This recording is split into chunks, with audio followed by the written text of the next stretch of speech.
ஆவி உலகின் விதிகள். கர்வமும் பணிவும். மனிதர்களிடம் ஏன் கர்வமும் அகங்காரமும் இருக்கின்றன? மனிதர்களிடம் உள்ள மிக பொதுவான குறைபாடுகளில் ஒன்று கர்வம். ஒவ்வொரு நபரிடமும் ஏதோ ஒரு வகையான கர்வமோ அல்லது அகங்காரமோ இருக்கிறது. இதை உடனடியாக கட்டுப்படுத்தாவிட்டால் அது ஆபத்தானதாக அமைந்துவிடும். பணிவு இல்லாமல் எந்தவிதமான ஆன்மீக பயணமும் சாத்தியமில்லை. மனிதர்கள் தங்கள் வாழ்வில் ஏதோ ஒரு காலகட்டத்தில் கர்வம் கொள்கின்றனர். சிலருக்கு பணம் காரணமாக கர்வம் இருக்கலாம். சிலருக்கு அவர்களுடைய வசீகரமான தோற்றங்களினால் கர்வம் ஏற்படலாம். மற்றவர்களுக்கு அறிவால் கர்வம் விளையக்கூடும். ஆனால் கர்வம் கொள்வதற்கு உண்மையிலேயே தங்களிடம் எதுவும் இல்லாத போதுதான் பெரும்பாலான மக்கள் கர்வம் கொள்கின்றனர் என்பது வினோதமானது. பாதுகாப்பின்மை உணர்வாலும் தாழ்வு மனப்பான்மையாலுமே அவர்களுக்கு கர்வம் ஏற்படுகிறது. தங்களை பற்றி தாங்கள் உருவாக்கி வைத்துள்ள பொய்யான பிம்பத்தை பாதுகாப்பதற்காக அவர்கள் தங்களை சுற்றி சுவர்களை எழுப்பியுள்ளனர். அவர்கள் உண்மையாக நடந்து கொள்வதில்லை. உண்மையின் பாதையிலிருந்து அவர்கள் விலகி சென்று விடுகின்றனர். இன்றைய உலகில் கர்வம் தான் பலருடைய வீழ்ச்சிக்கு காரணமாக இருக்கிறது. ஏனெனில் தாங்கள் செய்து கொண்டிருப்பதுதான் சரி என்று எல்லோரும் நம்புகின்றனர். மக்கள் தங்களுடைய கர்வத்தை கட்டுப்படுத்தாவிட்டால் அவர்களுடைய கணிப்பு மிக தவறாக போகும். ஏனெனில் உண்மையான புரிதலை அவர்களால் ஒருபோதும் அனுபவிக்க முடியாது. ஒரு சாதாரணமான நபர் உங்கள் புவியுலகில் எந்த அந்தஸ்தும் இல்லாமல் இருக்கக்கூடும். ஆனால் அவர் பணிவாக இருந்தால் ஆவியுலகில் அவர் பெரிதும் மதிக்கப்படுவார். அபரிமிதமான பொருட்செல்வத்தை பெற்றிருக்கின்ற ஒரு கர்வமான மனிதர் மதிக்கப்படுவதை விட அதிகமாக அவர் மதிக்கப்படுவார். ஒரு பணிவான நபர் முகஸ்துதி செய்கின்ற நபர்களை கவர்ந்தெழுப்பதில்லை. மாறாக நல்ல மக்களையே அவர் தன்னிடம் கவர்ந்தெழுப்பார். உண்மையான அறிவுரை வேண்டி மக்கள் உங்களிடம் வருவர். ஆனால் கர்வம் கொண்டிருக்கும் மக்கள் எப்போதும் தனிமையில் உழல்வர். தங்களை சுற்றி இருக்கின்ற மக்களை அவர்கள் எப்போதும் சந்தேகிப்பர். மற்றவர்கள் அவர்களை ஒருபோதும் உண்மையிலேயே விரும்ப மாட்டார்கள். மக்கள் தங்களுக்குள் கர்வத்தை வளர்த்து கொள்வதற்கான இன்னொரு காரணம் புகழ் மற்றும் வெற்றியாகும். சில சமயங்களில் சம அளவு திறமை கொண்ட மக்கள் வெவ்வேறு அளவில் வெற்றி பெற்றிருக்கின்றனர். இது அவர்களுடைய சோதனைகள், பயிற்சிகள் மற்றும் கர்ம வினையுடன் தொடர்பு கொண்டுள்ளது. தோல்வி ஒரு சோதனை என்பது போல வெற்றியும் ஒரு சோதனைதான். நீங்கள் இவ்விரண்டையும் எவ்வாறு கையாள்கிறீர்கள் என்பதை கண்டுபிடிப்பதற்கான ஒரு சோதனை அது. வெற்றியும் தோல்வியும் உங்களை மேன்மையானவராகவோ அல்லது தாழ்வானவராகவோ ஆக்குவதில்லை. சரியான விதத்தில் எடுத்துக்கொள்ளப்பட்டால் தோல்வி உண்மையில் ஒரு ஆசீர்வாதமே. ஏனெனில் அது உங்கள் அகங்காரத்தை தவிடுபொடியாக்கி உங்களுக்கு பணிவை கற்றுக் கொடுக்கிறது. மேலும் அந்த குறிப்பிட்ட நேரத்தில் வெற்றி உங்களுக்கு நல்லதாக இல்லாமல் போயிருக்கலாம். பணிவாக இருப்பது எப்படி என்பதை நீங்கள் கற்றுக்கொள்ளும் போது உங்கள் வாழ்வில் வருகின்ற வெற்றிகளை உங்களால் கையாள முடியும். எனவே நீங்கள் சில குறிப்பிட்ட இலக்குகளை அடையும் போது கர்வம் உங்களுக்குள் வேரூன்ற அனுமதித்து விடாதீர்கள். மாறாக நீங்கள் இப்போது இருக்கும் இடத்தை அடைவதற்கு ஓர் உயர்ந்த சக்தி உங்களுக்கு உதவியுள்ளது என்பதை உணர்ந்து கொள்ளுங்கள். நீங்கள் ஒன்றை சாதிக்கும் போது உங்களிடம் நல்ல பெயர் எடுக்க வேண்டும் என்பதற்காக சிலர் உங்களுக்கு அளவுக்கு அதிகமான முக்கியத்துவம் கொடுப்பர் என்பதை நினைவில் கொள்ளுங்கள். வெற்றி உங்களுக்கு கொடுக்கப்பட்டிருக்கும் போது அது எப்போதும் ஒரு சோதனைதான் என்பதை ஒருபோதும் மறந்து விடாதீர்கள். சில சமயங்களில் அதிக முயற்சி இல்லாமல் விரைவாக கிடைக்கும் வெற்றி நீங்கள் தோற்கடிக்கப்பட முடியாதவர் என்று உங்களை நம்ப வைத்துவிடும். இந்த விரைவு வெற்றி ஒரு சோதனையாகும். அது உங்களுக்குள் கர்வம் தலைதூக்க வழி வகுத்து விடக்கூடாது. எனவே வெற்றி எனும் ஏணியில் மெதுவாகவும் சீராகவும் படிப்படியாக ஏறுவதுதான் ஒரு பாதுகாப்பான வழியாகும். ஆன்மீக வெற்றிதான் உண்மையான வெற்றியே அன்றி பொருள் ரீதியான வெற்றி அல்ல. நீங்கள் ஒரு லௌகீக உலகில் வாழ்ந்து கொண்டிருந்தாலும் ஆன்மீக ரீதியாக வளர்வதுதான் உங்கள் நோக்கம். எனவே பொருள் ரீதியான வெற்றி உங்களுக்கு கிடைக்கும் போது ஆன்மீக ரீதியாக வளர்வதில்தான் உங்கள் கவனம் இருக்க வேண்டும். பொருள் ரீதியாக உங்களுக்கு கிடைக்கும் வெற்றி மனிதகுல நன்மைக்காக பயன்படுத்தப்பட வேண்டும். பூமியில் இவ்வழியில்தான் ஒரு சமநிலையான வாழ்க்கையை உங்களால் வாழ முடியும். அகங்காரத்தின் விளைவாக மனிதர்களிடத்தில் ஏற்படுகின்ற குறைகளுக்கு முடிவே இல்லை. ஆனால் நீங்கள் ஓர் அறிவார்ந்த மனிதராக இருந்தால் இக்குறைபாடுகள் அனைத்தும் ஆபத்தானவை என்பதை நீங்கள் உணர்வீர்கள். ஏனெனில் அவை மெல்ல மெல்ல உங்கள் ஆன்மாவை கொன்றுவிடும். நீங்கள் தோற்கடிக்கப்பட முடியாதவர் என்ற ஓர் உணர்வை உங்கள் அகங்காரம் உங்களுக்கு கொடுக்கின்ற ஒவ்வொரு முறையும் நீங்கள் ஒரு மனித பிறவி என்பதையும் ஒரு கணத்தில் உங்கள் வாழ்க்கை முற்றிலுமாக மாறக்கூடும் என்பதையும் உங்களுக்கு நீங்களே நினைவுபடுத்திக் கொள்ளுங்கள். பெருமிதம் கொள்வதற்கு பதிலாக நன்றியுணர்வு கொள்ளுங்கள். கர்வம் எவ்விதத்தில் தீங்கு விளைவிக்கிறது? கர்வம் பின் வருவனவற்றுக்கு வழிவகுக்கிறது. 1. சீர்தூக்கி பார்க்கும் திறன் இழப்பு. நீங்கள் கர்வம் கொண்டிருக்கும் போது நீங்கள் முழுக்க முழுக்க உங்கள் வெளிமனதிலிருந்து இயங்குகிறீர்கள். சரியான ஆன்மீக தேர்ந்தெடுப்புகளை மேற்கொள்வதற்கு வெளிமனம் துளி கூட உதவாது. நீங்கள் உங்கள் ஆழ்மனதை பயன்படுத்தாமல் போவதாலும் வேறு யாரும் கூறுவதை காது கொடுத்து கேட்க உங்கள் அகங்காரம் உங்களை அனுமதிப்பதில்லை என்பதாலும் ஆன்மீக ரீதியாக சீர்தூக்கி பார்க்கும் உங்கள் திறன் மட்டுப்படுத்தப்படுகிறது. உங்கள் கண்ணோட்டம் மட்டுமே ஒரே கண்ணோட்டம் என்று அது உங்களை நம்ப வைத்து விடுகிறது. மேலும் மற்றவர்கள் உங்களை பற்றி என்ன நினைக்கின்றார்கள் என்பது குறித்தும் அவர்கள் உங்களை எந்த கண்ணோட்டத்தில் பார்க்க வேண்டும் என்பது குறித்தும் நீங்கள் அதீத அக்கறை கொள்வதால் இறுதியில் நீங்கள் அவர்களுடைய சிந்தனை படி தேர்ந்தெடுப்புகளை மேற்கொள்கிறீர்கள். உங்களுடைய தேர்ந்தெடுப்புகளுக்கும் உண்மைக்கும் எந்த தொடர்பும் இல்லாமல் போகக்கூடும். 2. ஆன்மீக ரீதியான சறுக்கல். கடவுளை அங்கீகரிப்பதிலிருந்து கர்வம் உங்களை தடுத்து விடுகிறது. ஓர் உயர்ந்த சக்தி எதுவும் இல்லை என்று அது உங்களை நம்ப வைக்கிறது. நீங்கள் ஒரு அறிவார்ந்த பிறவி என்றும் கடவுளை நம்புவதற்கு அறிவு ரீதியான காரணங்கள் உங்களுக்கு தேவை என்றும் அது உங்களை நம்ப வைக்கிறது. கர்வமானது அறிவுக்கு அளவுக்கு அதிகமான முக்கியத்துவம் கொடுக்கிறது. ஆனால் கடவுள் இருக்கிறார் என்பதை அறிந்துள்ள ஆழ்மனதிற்கு அது எந்த முக்கியத்துவத்தையும் கொடுப்பதில்லை. உண்மையிலேயே சமநிலையுடன் இருக்கின்ற ஒரு நபரின் அறிவும் ஆழ்மனமும் ஒத்திசைவாக இயங்கும். 3. தாழ்வான அதிர்வுகள். நீங்கள் ஏதேனும் எதிர்மறையான காரியத்தை செய்தால் அதன் விளைவும் எதிர்மறையானதாகவே இருக்கும். இந்த எதிர்மறை ஆற்றலானது உங்கள் தலையை சுற்றி இருக்கின்ற ஒரு இருண்ட மேகம் என்று நினைத்து கொள்ளுங்கள். அந்த இருண்ட மேகத்தை ஒளியால் ஊடுருவ முடியாது. ஞானம் எனும் ஒளி அதன் ஊடாக வர முடியாமல் போகும்போது சீர்தூக்கி பார்ப்பதற்கான உங்கள் திறன் மென்மேலும் பலவீனமடைகிறது. இது ஒரு சுழற்சியை உருவாக்குகிறது. அதாவது நீங்கள் பலவீனமான தேர்ந்தெடுப்புகளை மேற்கொள்கிறீர்கள்.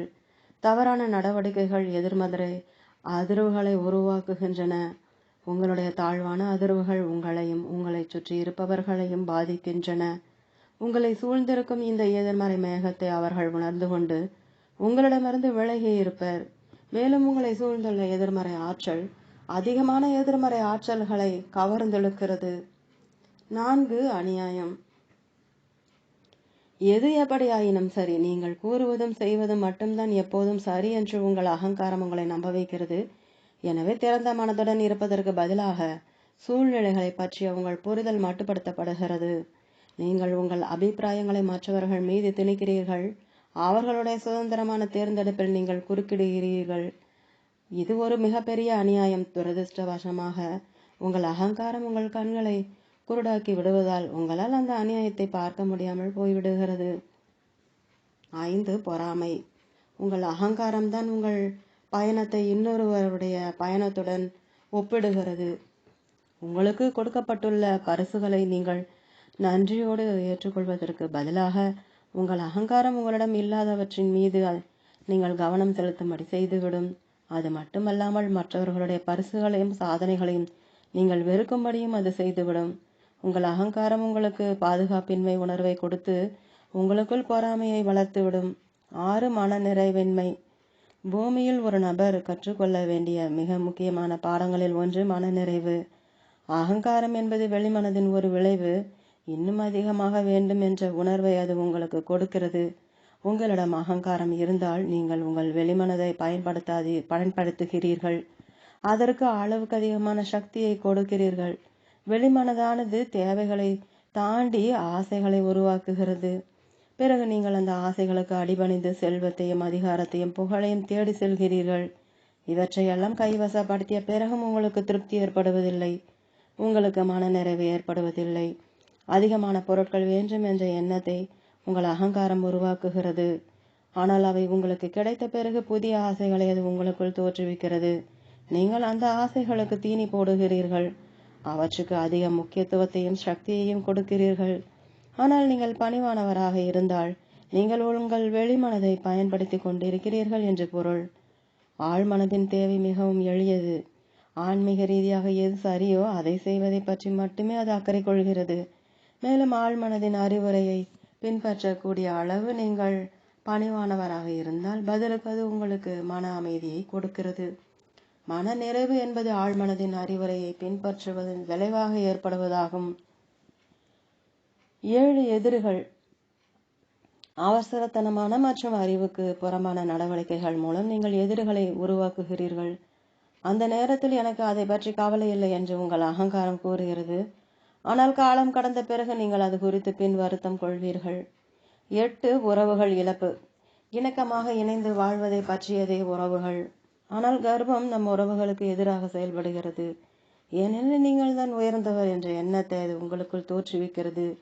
கர்வம் எப்போதும் தடைகளை ஏற்படுத்துவதால் ஆரோக்கியமான உறவுகளை பெற்றிருப்பது சாத்தியமற்றதாக ஆகிவிடுகிறது. 9 எதிர்பார்ப்புகள். அகங்காரமானது எதிர்பார்ப்புகளை உருவாக்குகிறது. அகங்காரம் தனக்கென்று ஒரு திட்டவட்டமான நோக்கத்தை கொண்டுள்ளது. என்ன ஆனாலும் சரி, இது செய்யப்பட்டாக வேண்டும், இது என் விருப்பப்படி செய்யப்பட்டாக வேண்டும் என்ற ரீதியில் சிந்திக்கிறது. துயரத்திற்கான உண்மையான காரணம் இதுதான். ஏனெனில் தன்னுடைய விருப்பம் நிறைவேறாவிட்டால் அகங்காரத்தால் அதை கையாள முடியாது. அது தன் பொறுமையை இழந்து விடுகிறது. ஒரு விஷயம் நடைபெறுவதற்கான நேரம் கடவுள் எனும் ஓர் உயர்ந்த சக்தியிடம்தான் இருக்கிறது என்பதை அது புரிந்து கொள்ள தவறிவிடுகிறது. மேலும் எதிர்பார்ப்புகள் தேவையற்ற அழுத்தத்தை உருவாக்குவதால் அவை உங்களுக்கு கவலையை வரவழைக்கின்றன. நீங்கள் உங்களிடமிருந்தும் மற்றவர்களிடமிருந்தும் அதிகமாக எதிர்பார்க்கும்படி உங்கள் அகங்காரம் செயல்படுகிறது. மற்றவர்களுடைய எதிர்பார்ப்புகளுக்கு ஏற்றபடி நீங்கள் வாழ வேண்டும் என்ற ஒரு பொய்யான தேவையையும் அது உங்களிடத்தில் உருவாக்குகிறது. எதிர்பார்ப்புகளை உருவாக்காமல் இருக்க முயற்சி செய்யுங்கள், ஆனால் எப்போதும் நம்பிக்கையுடன் இருங்கள். நம்பிக்கையின் அர்த்தம் அகங்காரத்திற்கு தெரியாது.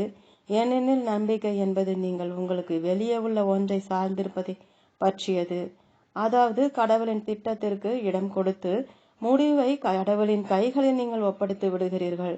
அகங்காரத்தால் இதை கையாள முடியாது. ஏனெனில் உங்களையும் மற்றவர்களையும் கட்டுப்படுத்துவது மட்டுமே அதற்கு தெரிந்த ஒரே விஷயமாகும். நம்பிக்கையுடன் இருப்பது என்றால் உண்மையில் என்ன பொருள்? நம்பிக்கை என்பது ஒன்றை உடம்பு போல பிடித்திருப்பதை பற்றியது அல்ல, பிடியை தளர்த்துவதை பற்றியது. இது உங்களுக்கு ஒரு வினோதமான கோட்பாடாக இருக்கலாம். ஏனெனில் நம்பிக்கையை உடம்பு போல பிடித்து கொள்ளுங்கள் என்றுதான் நீங்கள் கேள்விப்பட்டிருப்பீர்கள். நம்பிக்கையோடு இருப்பதில் தவறில்லை, ஆனால் விளைவின் மீது பற்று கொண்டிருக்காதீர்கள். நம்பிக்கை என்பது திட்டவட்டமான எதிர்பார்ப்புகளை கொண்டிருப்பதை பற்றியது அல்ல, மாறாக உற்சாகத்தோடும் துடிப்போடும் உங்கள் சூழ்நிலையை கையாள்வதை பற்றியதுதான் அது. ஒரு விதத்தில் பார்த்தால் நம்பிக்கை என்றால் ஒரு நபர் தினந்தோறும் நேர்மறையாக வாழ்ந்து கொண்டு எதிர்காலத்தின் மீது நம்பிக்கை கொண்டிருக்கிறார் என்று அர்த்தம் கொள்ளலாம். நம்பிக்கையை உயிர்ப்போடு வைத்திருப்பது என்றால் எந்த ஒரு சூழ்நிலையையும் உங்களால் இயன்ற அளவு நேர்மறையாக கையாள்வது என்றும், உங்களுக்கு எது சிறந்ததோ அந்த கடவுள் உங்களுக்கு கொடுப்பார் என்று நீங்கள் அறிந்திருப்பது என்றும் பொருள்படும். இவ்வழியில் விளைவின் மீது நீங்கள் பற்று கொண்டிருக்க மாட்டீர்கள், மாறாக அந்த ஒட்டுமொத்த செயல்முறையின் முக்கியத்துவத்தை நீங்கள் புரிந்து கொண்டிருப்பீர்கள். விளைவின் மீது எப்படி பற்று கொண்டிருப்பது என்பது மட்டுமே அகங்காரத்திற்கு தெரியும். ஆனால் சரணாகதிதான் ஆழ்மனதின் இயல்பான செயல்பாடாகும். அகங்காரத்தை ஒருவர் எவ்வாறு கையாள்வது? அகங்காரத்திற்கும் ஆழ்மனதிற்கும் இடையேயான சண்டை வாழ்நாள் முழுவதும் நீடிக்கும். ஆனால் உங்கள் அகங்காரத்தை முற்றிலுமாக நீக்குவதற்கு நீங்கள் ஒரு வலிமையான முயற்சி மேற்கொள்ளாவிட்டால் உங்களால் ஒரு ஆன்மீக பயணத்தில் அடியெடுத்து வைக்க முடியாது. ஒன்று, உங்களை நீங்களே ஆய்வு செய்து கொள்ளுங்கள். கர்வத்தின் அளவு நபருக்கு நபர் வேறுபடுகிறது. சிலருக்கு அது அதிகமாக இருக்கும், சிலருக்கு குறைவாக இருக்கும். ஆனால் எல்லா மனிதர்களிடத்திலும் சிறிதளவு கர்வம் இருக்கத்தான் செய்யும். செல்வ வளங்கள், புகழ், அதிகாரம், அழகு, பரிசுகள், திறமைகள் போன்ற விஷயங்கள் அனைத்தும் கர்வத்திற்கு இட்டு செல்லும் என்பது வெளிப்படை. ஆனால் ஆன்மீக கர்வம் எல்லாவற்றையும் விட மிக மோசமான கர்வம். நான் என்ற வார்த்தை தான் இங்கு ஒரு பெரிய பிரச்சனையாக இருக்கிறது. நான் செய்வதுதான் சரி, நான் பணிவானவன், இது என்னால் தான் நிகழ்ந்தது, உதவியும் வழிகாட்டுதலும் கேட்டு பலர் என்னிடம் வருகின்றனர், நான் ஏராளமான சமூக சேவைகள் செய்கிறேன், நான் ஒரு தலை சிறந்த பிணி நீக்குனர், பலர் என்னை நோக்கி கவர்ந்திழுக்கப்படுகின்றனர். பல மருத்துவமனைகளையும் பள்ளிகளையும் மக்களுக்காக நான் கட்டி கொடுத்திருக்கிறேன். நான் சமயப்பற்று மிக்கவன். எனக்கு தெரியும், நான் ஏகப்பட்டவற்றை சாதித்திருக்கிறேன். நான் என் தொழிலில் திறமையாக செயல்படுகிறேன் என்று சிந்திப்பது ஆன்மீக கர்வமாகும். நான் என்ற வார்த்தை வரும்போது அது கர்வத்திற்கான ஒரு அறிகுறி என்பதை உணர்ந்து கொள்ளுங்கள். உங்கள் ஆன்மீக ரீதியான வீழ்ச்சிக்கான முதல் அடி அது. அனைத்து வெற்றிகளும் திறமைகளும் கடவுளிடமிருந்து தான் வருகின்றன. நாம் அவருடைய கருவிகள். நமக்கு கொடுக்கப்பட்டிருக்கும் பரிசுகளை மனித குலத்துடன் பகிர்ந்து கொண்டு அவர்களுக்கு சேவை செய்ய வேண்டும் என்பதுதான் கடவுளின் விருப்பம். கடவுள் நமக்கு கொடுத்துள்ள எல்லாவற்றிற்காகவும் நாம் நன்றியுடன் இருக்க வேண்டும்.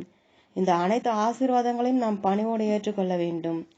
நான் தான் எல்லாவற்றையும் செய்தேன் என்ற உணர்வு உங்களுக்கு ஏற்படக்கூடாது. இப்போது உங்களை நீங்களே ஆய்வு செய்து நீங்கள் கர்வம் கொண்ட ஒருவர் என்ற உண்மையை ஒப்புக்கொள்ளுங்கள். சில சமயங்களில் நீங்கள் அதை பற்றி முறையாக சிந்தித்து பார்க்கும்போது நீங்கள் கர்வம் கொண்டிருப்பது குறித்து முட்டாள்தனமாக உணர்வீர்கள்.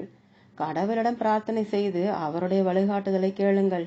நீங்கள் கர்வமிக்கவர் என்பதை உணர்ந்து கொள்வதும் மாறுவதற்கு உண்மையிலேயே விருப்பம் கொள்வதும் தான் மிக கடினமான காரியம். ஆன்மீக பாதையில் நடக்க தொடங்குவது கடினமாக இருக்கும். ஏனெனில் நீங்கள் அதற்கு உங்களை மாற்றிக்கொண்டாக வேண்டும். உங்கள் அகங்காரத்திற்கு இது தெரியும். இறுதியில் தான் தூக்கி எறியப்படுவோம் என்பதை அது அறிந்திருக்கிறது. இதை அது விரும்புவதில்லை. எனவே நீங்கள் மாற்றத்தை எதிர்க்கும்படி அது செயல்படும். இதை கையாள்வதற்கு உங்கள் அகங்காரத்தை விட உங்கள் மன உறுதி அதிக வலிமையானதாக இருக்க வேண்டும். 2. உங்கள் கர்வத்தை கட்டுப்படுத்திக் கொள்ளுங்கள். கர்வம் என்பது ஒரு எண்ணம் என்பதை புரிந்து கொள்ளுங்கள். நீங்கள் ஏதோ ஒரு நல்ல காரியத்தை செய்யும் போது அல்லது ஏதோ ஒன்றை சாதிக்கும் போது ஒரு விதமான கர்வ உணர்வு உங்களுக்குள் முளைக்கும். ஆனால் கர்வத்தோடு சிந்திக்கவும் செயல்படவும் செய்யாதீர்கள். முற்றிலும் வித்தியாசமான ஒன்றை சிந்திப்பதன் மூலம் உங்கள் மனதை திசை திருப்புங்கள். முதல் ஒரு சில முறைகள் உங்களை கட்டுப்படுத்திக் கொள்வது உங்களுக்கு கடினமாக இருக்கும். எடுத்துக்காட்டாக, உங்களுக்கு பழக்கமாகிவிட்ட ஒரு மோசமான பழக்கத்திலிருந்து விடுபடுவதை கூறலாம். உங்கள் வெளிமனம் இந்த மோசமான பழக்கத்திற்கு அடிமையாகிவிட்டதால் அப்பழக்கம் இல்லாமல் உங்களால் செயல்பட முடியாது என்று நீங்கள் நம்ப தொடங்குவீர்கள். இந்த எண்ணங்கள் மெல்ல மெல்ல மறைந்துவிடும். அதற்கு நீங்கள் இணங்கிவிடாமல் இருப்பதுதான் சோதனையே. முதல் ஒரு சில முறை நீங்கள் தோற்றுவிட்டாலும் கோபப்படாதீர்கள். எதிர்மறையாக சிந்திக்காதீர்கள். மாறாக, துவக்கத்தில் நீங்கள் தோற்கக்கூடும் என்பதை ஏற்றுக்கொள்ளும் அளவுக்கு பணிவாக நடந்து கொள்ளுங்கள். நீங்கள் வெற்றி பெறும் வரை தொடர்ந்து முயற்சிப்பதுதான் முக்கியம். நீங்கள் நேர்மறையாகவும் சீராகவும் முயற்சித்தால் நீங்கள் நிச்சயமாக வெற்றி பெறுவீர்கள். விஷயங்கள் மேலும் எளிதானதாகவும் தெளிவாவதையும் நீங்கள் காண்பீர்கள்.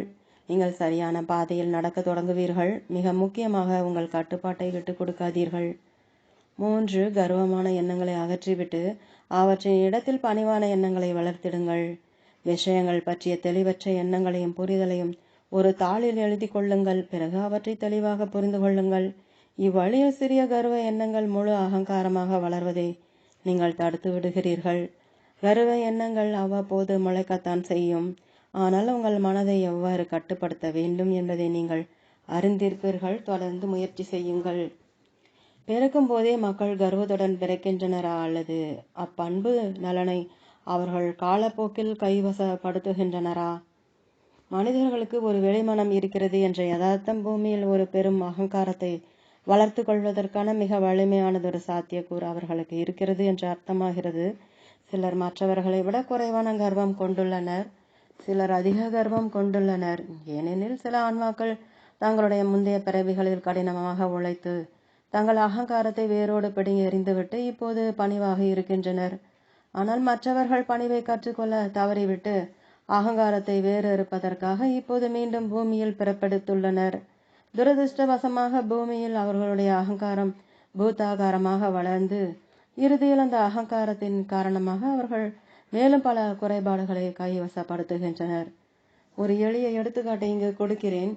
பழிவாங்குதல் என்பது ஒரு திட்டமிடப்பட்ட செயல் என்பதால் அது மாபெரும் பாவங்களில் ஒன்றாக ஆகிறது. எதிர்மறையான நோக்கத்தோடு அது செய்யப்படுகிறது. ஆன்மீக ரீதியாக 4வது தளத்தின் 5வது நிலையில் ஒருவர் இருப்பதாக வைத்துக் கொள்வோம். அவர் பழிவாங்கும் போக்கு கொண்டவராக இல்லாமல் போகலாம். அதாவது பழிவாங்கும் இயல்பு அவருடைய ஆன்மாவுக்கு இல்லை என்று அர்த்தம். ஆனால் எப்படியோ அவர் கர்வம் கொண்டு விடுகிறார். அவருடைய புற உலகில் நிகழ்கின்ற ஏதோ ஒன்று அவருடைய அகங்காரத்திற்கு தீனி போடுகிறது.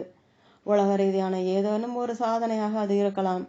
அவருக்குள் கர்வம் உருவாகி கொண்டிருக்கிறது என்ற தகவலை அவருடைய ஆழ்மனம் அவருக்கு கொடுக்கிறது.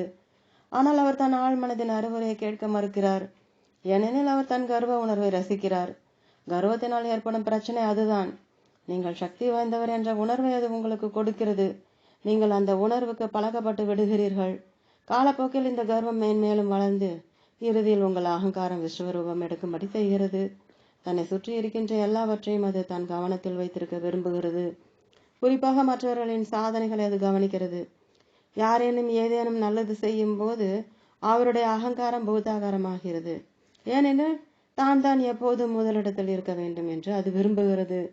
தான் தனி சிறப்புடன் திகழ வேண்டும் என்று அது விரும்புகிறது. கடவுள் எல்லோரையும் தனி சிறப்பு கொண்டவர்களாகவும் சமமானவர்களாகவும் படைத்துள்ளார் என்பதை அது உணர்வதில்லை. அதனால்தான் ஒன்றை இன்னொன்றோடு ஒப்பிடுவது தவறு என்று கூறப்படுகிறது. அகங்காரம் ஒப்பீடு செய்ய தொடங்கும் போது பொறாமை அங்கு தலை தூக்குகிறது. தினந்தோறும் ஒப்பீடு தொடங்கும் போது அந்நபர் உள்ளூர வயிற்றெரிச்சல் கொள்ள தொடங்குகிறார். அவருக்குள் கோபம் உருவாகிறது. அந்த தீவிரமான எதிர்மறை உணர்வு ஒரு காட்டு தீயை போல பரவி இறுதியில் வெறுப்பாக மாறுகிறது. உங்களுக்குள் வெறுப்பு ஏற்பட்டு விட்டால் உங்கள் மீது எந்த தாக்கமும் விளைவிக்க முடியாத அளவுக்கு உங்கள் ஆழ்மனதை நீங்கள் செயலிழக்க வைத்து விட்டீர்கள் என்று பொருள். தர்க்க ரீதியான காரணம் எதுவும் உங்களை அப்போது சமாதானப்படுத்தாது. உங்களுக்குள் இருக்கும் அந்த வெறுப்புணர்வு உங்கள் பார்வையை மழுங்கடித்துவிடும். பழி வாங்குவதற்கு நீங்கள் தூண்டப்படுவீர்கள். ஒருவரை நீங்கள் பழி வாங்கிவிட்டால் உடனே உங்கள் ஆழ்மனம் மூடிவிடுகிறது. அதிலிருந்து மீள்வதற்கு உங்களுக்கு வாய்ப்பு கிடைப்பது அரிது. எனவே 4வது தளத்தின் 5வது நிலையில் உள்ள அந்த ஆன்மாவிடம் துவக்கத்தில் பழிவாங்கும் இயல்பு இல்லாமல் இருந்திருக்கலாம். ஆனால் அவர் தன் கர்வத்தை கட்டுப்படுத்த தவறியது அவருடைய ஆன்மீக ரீதியாக வீழ்ச்சிக்கு வழிவகுத்துள்ளது. பழிவாங்குதல் என்பது மிகவும் கீழ்த்தரமான மனித பண்பு நலன்களில் ஒன்று. பழிவாங்கும் போக்கை கொண்ட மக்களை ஆன்மீக விதி ஒருபோதும் சகித்துக் கொள்வதில்லை. எனவே கர்வம் குறித்து எச்சரிக்கையாக இருங்கள். ஏனெனில் அதை உடனடியாக நீங்கள் அறுத்தறியாவிட்டால் அது மிகவும் சக்தி வாய்ந்த ஒரு எதிர்மறை ஆற்றலாக மாறி உங்கள் ஆன்மாவுக்கு தீங்கு விளைவிக்கும். ஒருவரால் பல்வேறு வழிகளில் பழி வாங்க முடியும். பழி வாங்குதல் என்பது உடல் ரீதியாக ஒருவரை காயப்படுத்துவதை பற்றியது அல்ல. அதன் நேரடியான அர்த்தம் அதுதான். ஆனால் ஒருவரை இகழ்ந்து பேசுவது, அவருக்குள் தாழ்வு மனப்பான்மையை ஏற்படுத்துவது, தவறான செயல்களை செய்ய வஞ்சகமாக அவரை ஊக்குவிப்பது ஆகியவற்றின் மூலம் உங்களால் அவரை பழிவாங்க முடியும். தெரிந்தே ஒருவரை உடல் ரீதியாகவோ உள ரீதியாகவோ உணர்ச்சி ரீதியாகவோ அல்லது ஆன்மீக ரீதியாகவோ நீங்கள் காயப்படுத்த போது நீங்கள் அவரை பழி வாங்குகிறீர்கள் என்று அர்த்தம். பணிவாக இருப்பது என்றால் என்ன? 1. நீங்கள் ஓர் உயர்ந்த சக்தியால் படைக்கப்பட்டு இருக்கிறீர்கள் என்பதை அறிந்திருப்பது. உண்மையை தேடிக்கொண்டிருக்கின்ற ஆன்மீக பாதையில் சென்று கொண்டிருக்கின்ற ஒருவர்தான் ஒரு பணிவான நபர். அப்படிப்பட்ட ஒருவர் படைப்பு என்றால் என்ன என்பதை மிக தெளிவாக புரிந்து வைத்திருக்கிறார். கடவுள்தான் தன்னை படைத்திருக்கிறார் என்பதை அவர் அறிந்திருக்கிறார். பணிவாக இருப்பது என்றால் இந்த உண்மையை ஒருபோதும் மறக்காமல் இருப்பது என்று பொருள். நாம் எல்லோருமே கடவுளால் படைக்கப்பட்டிருக்கிறோம். நாம் எல்லோரும் அவருக்கு சொந்தமானவர்கள். அறிவார்ந்த நியாயமான இரக்கம் கொண்ட ஒரு கடவுளின் உடைமைகளாக நாம் இருப்பது நமக்கு கிடைத்திருக்கும் ஒரு ஆசீர்வாதம். பணிவாக இருப்பதன் மூலம் அத்தொடர்பை தக்க வைத்துக் கொள்வது நம் கைகளில்தான் இருக்கிறது.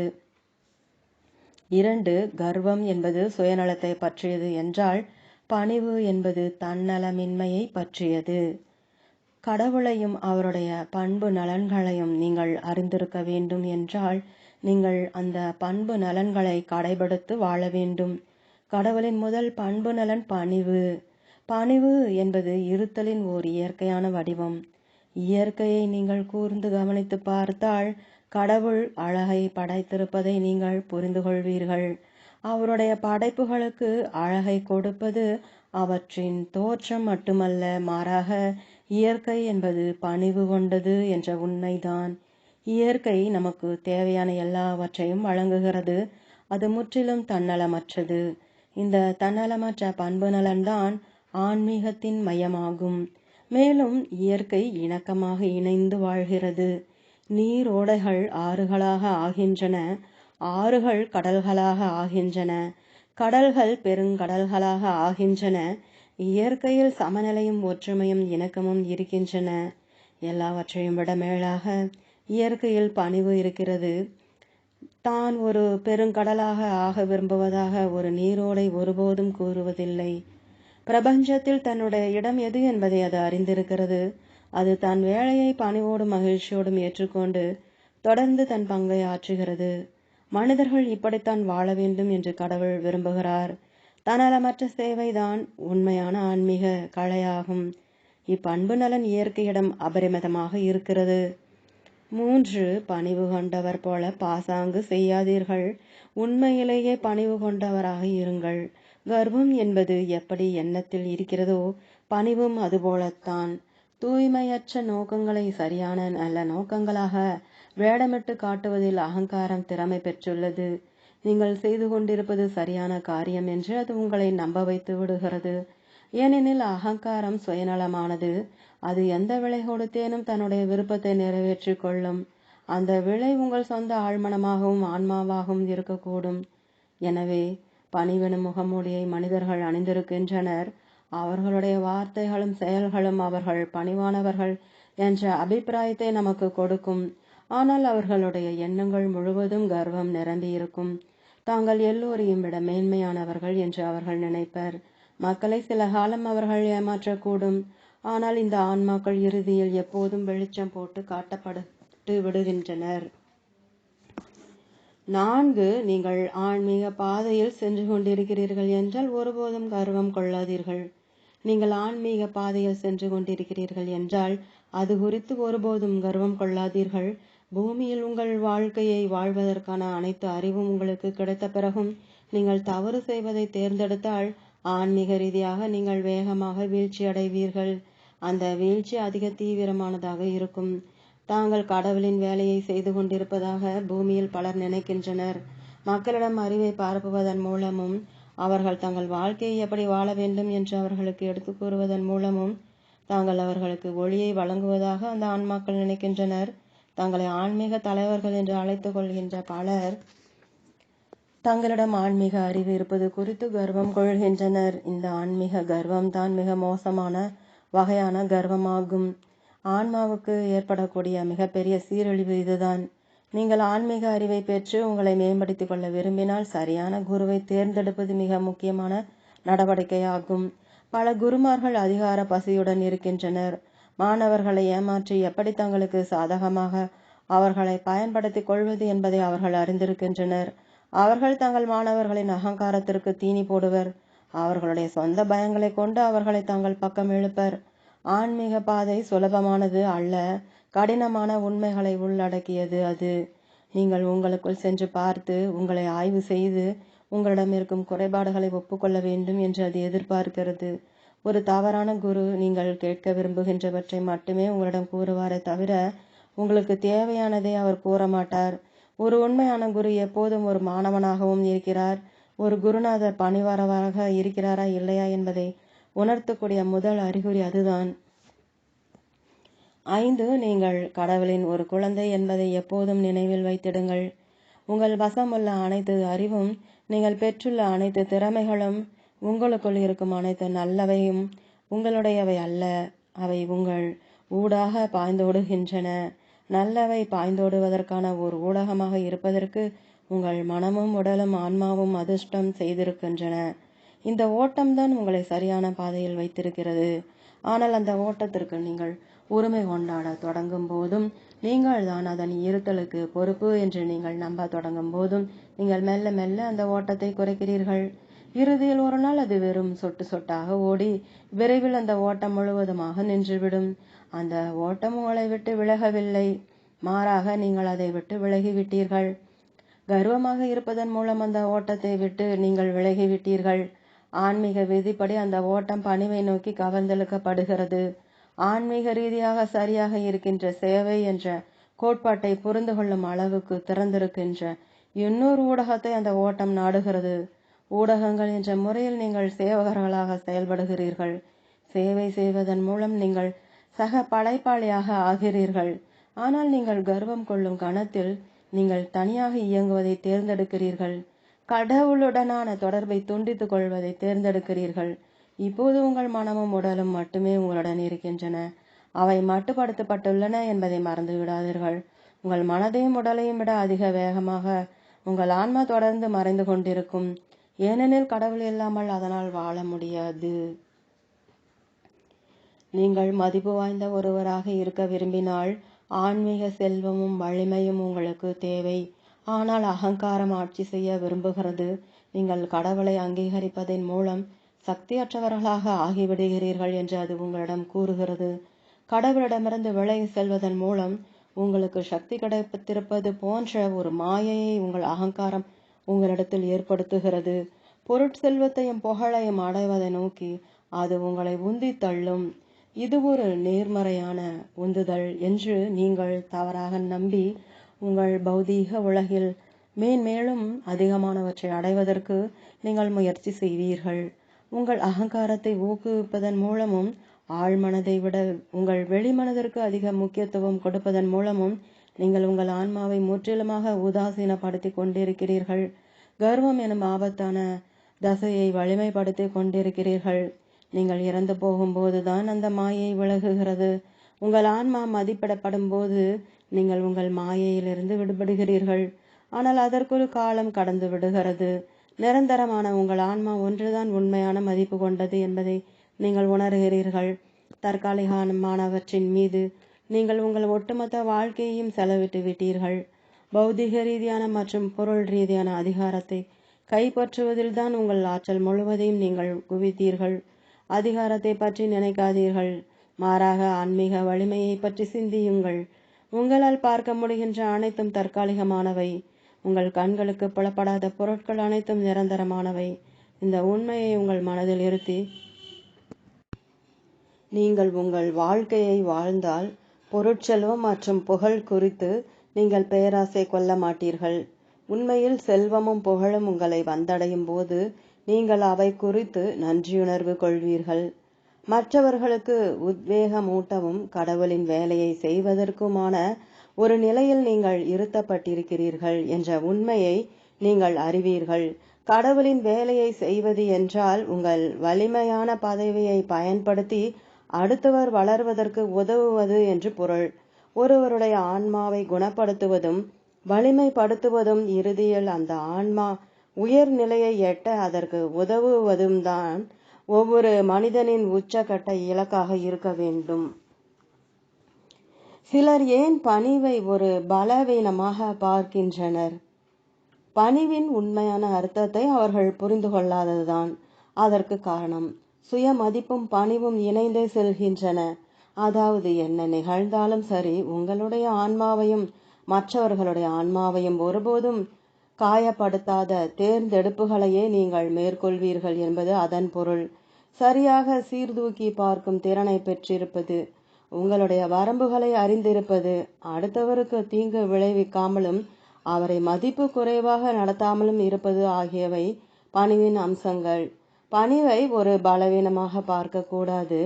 உண்மையில் கர்வம்தான் நீங்கள் உங்கள் குறைபாடுகளை ஒப்புக்கொள்வதை தடுக்கின்ற ஒரு பலவீனமாக இருக்கிறது. நீங்கள் உங்கள் ஆழ் மனதிலிருந்து இயங்குவதற்கு பணிவு உங்களுக்கு உதவுகிறது. ஆழ்மனம் தோற்றங்கள் மீது அக்கறை கொள்வதில்லை. அது உங்கள் அகங்காரத்தை குழி தோண்டி புதைத்துவிட்டு எது சரியோ அதை செய்யும். சில சமயங்களில் நீங்கள் உங்கள் குறைபாடுகளை ஒப்புக்கொள்வீர்கள். ஆனாலும் உள்ளூர நீங்கள் மிகவும் கோபமாக இருப்பீர்கள். குறைபாடுகளை ஒப்புக்கொள்வது உங்களுக்கு மன அமைதியை கொண்டு வர வேண்டுமே அன்றி கோபத்தை அல்ல. தாங்கள் செய்வது தவறு என்பதை ஒப்புக்கொள்வதற்கு சிலருக்கு நெடுங்காலம் தேவைப்படுகிறது. அவர்களுடைய அகங்காரம் அங்கு கோலோச்சி கொண்டிருக்கிறது என்பதற்கான ஒரு வலிமையான அறிகுறி அது. பணிவு மிகவும் மதிப்பு வாய்ந்தது. ஏனெனில் உங்களுக்குள் இருக்கின்ற அறநெறி சார்ந்த உண்மையை நீங்கள் உணர்ந்து கொள்ளவும் நீங்களே உங்களுடைய வழிகாட்டியாக இருக்கவும் அது உங்களுக்கு உதவுகிறது. எனவே பணிவு எப்படி ஒரு பலவீனமாக ஆகும்? நீங்கள் உங்களிடம் நேர்மையாக நடந்து கொள்வதற்கு பணிவு உதவுகிறது. உங்கள் அகங்காரம் காயப்பட்டுள்ளதா அல்லது நீங்கள் வெறுமனே உங்கள் நம்பிக்கைகளில் உறுதியாக இருக்கிறீர்களா என்பதை ஒரு நொடியில் உங்களால் சீர்தூக்கி பார்த்து விட முடியும். அறநெறிக்கு உட்பட்டு நடந்து கொள்ள போவதாக தீர்மானிப்பது ஒரு நல்ல விஷயம்தான். ஏனெனில் நீங்கள் உங்கள் ஆன்மீக தளத்திலிருந்து இயங்கிக் கொண்டிருக்கிறீர்கள். தீமையை பொறுத்து கொள்வது பணிவு அல்ல. ஏராளமான மக்கள் கோழைகளாக இருப்பதற்கு பணிவை ஒரு சாக்குப்போக்காக பயன்படுத்துகின்றனர். அப்போது அது ஒரு பலவீனமாக ஆகிறது. பணிவு என்றால் தீமையை ஊக்குவிக்காமல் அதை எதிர்த்து போராடுவது என்று அர்த்தம். அப்படி செய்வதற்கான வலிமையை கடவுளிடமிருந்து நீங்கள் பெறுகிறீர்கள் என்பதை நீங்கள் அறிந்திருக்க வேண்டும். தான் கர்வம் கொண்டிருக்கிறோமா என்பதை ஒருவர் எவ்வாறு தெரிந்து கொள்வது? 1. கடவுள் இருக்கிறார் என்பதில் உங்களுக்கு நம்பிக்கை இல்லை. 2. உங்களுடைய குறைபாடுகளை ஏற்றுக்கொள்வது உங்களுக்கு மிக கடினமாக உள்ளது. 3. நீங்கள் தவறு செய்துள்ளீர்கள் என்பதையும் இன்னொருவர் செய்ததுதான் சரி என்பதையும் நீங்கள் கண்டுபிடிக்கும் போது அதை உங்களால் கையாள முடியவில்லை. 4. உண்மையிலிருந்து நீங்கள் விலகி ஓடுகிறீர்கள். 5. மற்றவர்களை விட நீங்கள் உயர்ந்தவர் என்று நீங்கள் நினைக்கிறீர்கள். நீங்கள் மட்டுமே ஆசீர்வதிக்கப்பட்டிருப்பதாக நீங்கள் நினைக்கிறீர்கள். 7. நீங்கள் தவிர்க்கப்பட முடியாதவர் என்று நீங்கள் நம்புகிறீர்கள். 8. உங்களுக்கு எல்லாம் தெரியும் என்றும் ஆன்மீக அறிவை கைவசப்படுத்த உங்களுக்கு விருப்பமில்லை என்றும் நீங்கள் உணர்வீர்கள். 9. உங்களுடைய கண்ணோட்டம் மட்டுமே ஒரே கண்ணோட்டம் என்று நீங்கள் நினைப்பீர்கள். 10. மக்களை நீங்கள் எப்போதும் மட்டம் தட்டி கொண்டும் சிறுமைப்படுத்தி கொண்டும் இருப்பீர்கள். 11. நீங்கள் ஒருவருடைய உணர்வுகளை காயப்படுத்தினால் அது பற்றி நீங்கள் கவலைப்பட மாட்டீர்கள். 12. உங்களுக்கு நிகழ்கின்ற அனைத்து நல்ல விஷயங்களுக்கும் நீங்கள் தான் காரணம் என்று நீங்கள் நினைக்கிறீர்கள். 13. ஏதோ ஒன்றில் மற்றவர்கள் உங்களை விட அதிக திறமையானவர்களாக இருக்கின்றனர் என்ற உண்மையை ஏற்றுக்கொள்ள நீங்கள் தவறிவிடுகிறீர்கள். 14. பிரார்த்தனை முக்கியமற்றது என்று நீங்கள் நினைக்கிறீர்கள். 15. எல்லோரிடமும் குறைபாடுகள் இருக்கின்றன என்பதையும் எல்லோரும் தவறுகள் செய்கின்றனர் என்பதையும் நீங்கள் புரிந்து கொள்வதில்லை. 16. நீங்கள் உங்களை பற்றி மட்டுமே சிந்திக்கிறீர்கள். 17. நீங்கள் பொறுமையின்றியும் எரிச்சலோடும் பிடிவாதமாகவும் இருக்கிறீர்கள். மக்களுடைய குறைபாடுகள் உங்களுக்கு எரிச்சல் ஊட்டுகின்றன. 18. மாற்றத்தை நீங்கள் எதிர்க்கிறீர்கள். 19. ஒருவர் உங்களோடு உடன்பட மறுத்தால் அதை உங்களால் கையாள முடிவதில்லை. இவ்வாறாக கர்வத்திற்கான அறிகுறிகளாகும். ஒருவர் எவ்வாறு பணிவை கைவசப்படுத்துவது? 1. உங்கள் ஆழ்மனதை திறந்து விடுங்கள். நீங்கள் உங்கள் ஆழ்மனதிலிருந்து இயங்கும் போது பணிவு உங்களுடைய இயல்பாக ஆகிவிடும். 2. பிரார்த்தனை செய்யுங்கள். நீங்கள் தினந்தோறும் முறையாகவும் உண்மையாகவும் பிரார்த்தனை செய்யும் போது நீங்கள் கடவுளால் படைக்கப்பட்டவர் என்ற உண்மையை நீங்கள் எப்போதும் நினைவில் வைத்திருக்கிறீர்கள். இது உங்களை பணிவோடு இருக்க வைக்கும். 3. இணக்கமாக இணைந்து வாழ்வதையும் ஒற்றுமையையும் புரிந்து கொள்ளுங்கள். கடவுள் எல்லோரையும் சமமானவர்களாக படைத்தார். எனவே நீங்கள் இன்னொருவரை விட உயர்ந்தவர் என்ற எண்ணம் உங்களிடத்தில் தோன்றும் கணத்தில் உங்கள் சிந்தனையில் ஒரு குறைபாடு இருக்கிறது என்று அர்த்தமாகிறது. நாம் எல்லோரும் நம் சொந்த சோதனைகளுக்காகவும் பயிற்சிக்காகவும் குறிக்கோளுக்காகவும் வெவ்வேறு பரிசுகளோடு பூமிக்கு வருகிறோம். எனவே ஒருவர் இன்னொருவரை விட மேன்மையானவர் என்ற பேச்சுக்கு அங்கு இடமில்லை. 4. மற்றவர்களுக்கு எப்படி சேவை செய்வது என்பதை கற்றுக்கொள்ளுங்கள். தன்னுடைய சொந்த விருப்பங்களை நிறைவேற்றிக் கொள்ளவே அகங்காரம் விரும்புகிறது. ஆனால் பணிவு என்ற பண்பு நலன் சேவைக்கான பாதையில் உங்களை அழைத்துச் செல்கிறது. 5. திறந்த மனதுடன் இருங்கள். அடுத்தவருடைய கண்ணோட்டத்தை புரிந்து கொள்ளுங்கள். 6. உங்களுடைய குறைபாடுகளை ஒப்புக்கொள்ளுங்கள். அப்போதுதான் உங்களால் மாற முடியும். 7. ஆன்மீக அறிவுக்காக உங்கள் மனக்கதவை எப்போதும் திறந்து வைத்திடுங்கள். ஒரு பணிவான நபர் எப்போதும் ஒரு மாணவராக இருக்கிறார். ஆனால் ஆன்மீகத்திற்குள் மிக ஆழமாக சென்று விடாதீர்கள். நாங்கள் கூற வருவது இதுதான். கோட்பாட்டிற்குள் எப்போதும் சிக்கி கிடக்காதீர்கள். ஒரு மாணவர் என்ற முறையில் நீங்கள் கற்றுக்கொண்டுள்ள விஷயங்களை படிப்படியாக பயிற்சி செய்யுங்கள். அப்போது நீங்கள் உங்கள் ஆன்மாவை வலிமைப்படுத்துகிறீர்கள். ஆனால் நீங்கள் வெறுமனே அறிவை பெறுவதோடு நிறுத்திவிட்டு நீங்கள் உள்ளிருந்து மாறுவதற்கு எந்த நடவடிக்கையும் எடுக்காமல் போகும்போது உங்கள் அகங்காரத்தை நீங்கள் பலப்படுத்தி கொண்டிருப்பீர்கள். 8. இரக்க உணர்வுடன் இருங்கள். அடுத்தவர்களுடைய உணர்வுகளை மனதில் வைத்திடுங்கள்.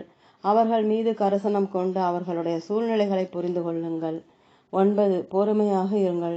மக்கள் ஆன்மீக வளர்ச்சியின் பல்வேறு நிலைகளில் இருக்கின்றனர் என்பதையும் அவர்களுடைய சோதனைகளும் பயிற்சிகளும் கர்மவினைகளும் வேறுபட்டிருக்கின்றன என்பதையும் நினைவில் வைத்திடுங்கள். அவர்களுடைய ஆன்மீக அறிவின் நிலைகளும் வெவ்வேறாக இருக்கின்றன. அவர்களை எடை போடாதீர்கள். மாறாக அவர்கள் வளர்வதற்கு உதவுங்கள். 10. உங்களுக்கு ஏதேனும் நல்லது நடக்கும் போதோ அல்லது உங்கள் புவியுலகில் நீங்கள் ஏதேனும் ஒன்றை சாதித்திருந்தாலோ எப்போதும் கடவுளுக்கு நன்றி கூறுங்கள். அதோடு உங்களுக்கு உதவியுள்ள உங்கள் சக மனிதர்களுக்கும் ஆவியுலக ஆன்மாக்களுக்கும் நன்றி கூறுங்கள். 11. ஒரு விஷயம் குறித்து நீங்கள் உறுதியற்று இருக்கும்போது உங்கள் நம்பிக்கைக்குரிய ஒருவரிடம் அறிவுரை கேளுங்கள். இன்று உதவியோ அல்லது அறிவுரையோ கேட்பதற்கு மக்களின் கர்வம் இட்டு கொடுப்பதில்லை என்பது ஒரு முக்கியமான பிரச்சனையாகும். அவ்வாறு கேட்பதை பலவீனத்தின் ஒரு அறிகுறியாக அவர்கள் பார்க்கின்றனர். உங்களுக்கு உதவி தேவை என்பதை வெளிப்படையாக கூறுவதற்கு வலிமை தேவைப்படுகிறது. ஆனால் உதவி கேட்காமல் இருப்பதும் பிரச்சனைகளை யாருடைய உதவியும் இல்லாமல் உங்களால் சமாளித்துவிட முடியும் என்று உங்களை நீங்கள் நம்ப வைப்பதும் கர்வத்திற்கான ஒரு அறிகுறியாகும். 12. கடவுளிடம் சரணடையுங்கள். சரியான பாதையில் பயணிப்பதற்கு உங்களால் இயன்ற அளவு சிறப்பாக முயற்சி செய்யுங்கள். ஆனால் விளைவு இறைவனின் கைகளில் உள்ளது என்பதை அறிந்திடுங்கள். கடவுளின் திட்டம் உங்கள் மனதிலுள்ள திட்டத்தை விட மிகவும் உயர்ந்த தன்மை கொண்டது. ஆன்மீகம் என்பது உங்கள் அகங்காரத்தை முற்றிலுமாக வேறறுப்பதை உள்ளடக்கி இருப்பதால் கர்வம் கொண்டிருக்கும் மக்களுக்கு இது ஒரு பயங்கரமான விஷயமாக இருக்கும். எனவே நீங்கள் மிகுந்த கர்வம் கொண்டிருந்தால் ஒரு ஆன்மீக பயணத்தில் அடியெடுத்து வைப்பது உங்களுக்கு கடினமாக இருக்கும். கர்வம் கொண்ட ஒருவர் மாறுவது சாத்தியம்தான். ஆனால் அவர் அந்த மாற்றத்திற்காக கடினமாக உழைக்க வேண்டும். ஏனெனில் நீங்கள் மாறுவதை தடுப்பதற்கு உங்கள் அகங்காரம் இன்னும் அதிக கடினமாக உழைக்கும். உங்கள் அகங்காரத்தின் காரணமாக பல ஆண்டுகளாக நீங்கள் லௌகீக உலகில் வேரூன்றி போயிருக்கிறீர்கள். ஆன்மீகம் என்பது அந்த வேர்களை அறுத்துவிட்டு ஒரு உயர்ந்த புரிதலின் அடிப்படையில் புதிய வேர்களை வளர்த்தெடுப்பதை பற்றியதாகும்.